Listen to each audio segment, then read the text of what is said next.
मैंने अपनी डिवोर्स के बाद 1 साल का ब्रेक लेकर रिसेंटली काम रीस्टार्ट किया है और काम क्योंकि इतना अरसा बंद रहा है तो मेरे पास रीस्टार्ट करने के लिए बहुत ज़्यादा बजट नहीं है, which means I can not hire a professional chef. तो अभी के लिए गोल सिर्फ ये था कि मैं साथ साथ किचन साफ करने के लिए और बर्तन धोने के लिए किसी को हायर कर लूँ, क्योंकि ये भी इन इटसेल्फ एक मेजर ड्यूटी है। बट द प्रॉब्लम है कि 2-3 लोग मुझसे बार बार कमिट कर रहे थे कि हम कल आ जाएंगे और वो आ नहीं रहे थे।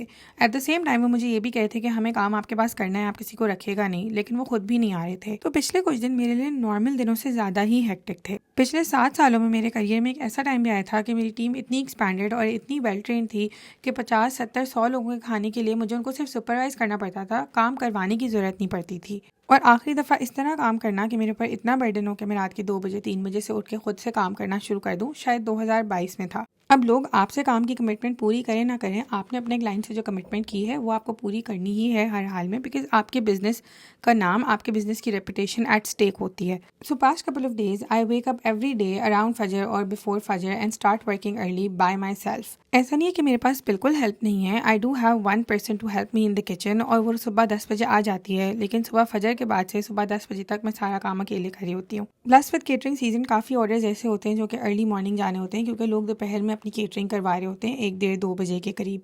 तो अगर मैं अपना स्टाफ के आने का वेट करती रहूंगी तो मेरे ऑर्डर्स ऑब्वियसली डिले होंगे। मकसद है कि मेरे बाबा हमेशा कहते हैं कि जो आदमी मजदूरी नहीं कर सकता वो मैनेजर कभी भी नहीं बन सकता। जब मैंने एलिमेंट शुरू किया था मैंने तब भी मजदूरी की थी और फिर मैनेजिंग की पोजीशन पे गई थी, और रीस्टार्ट करते हुए भी कुछ ऐसा ही है।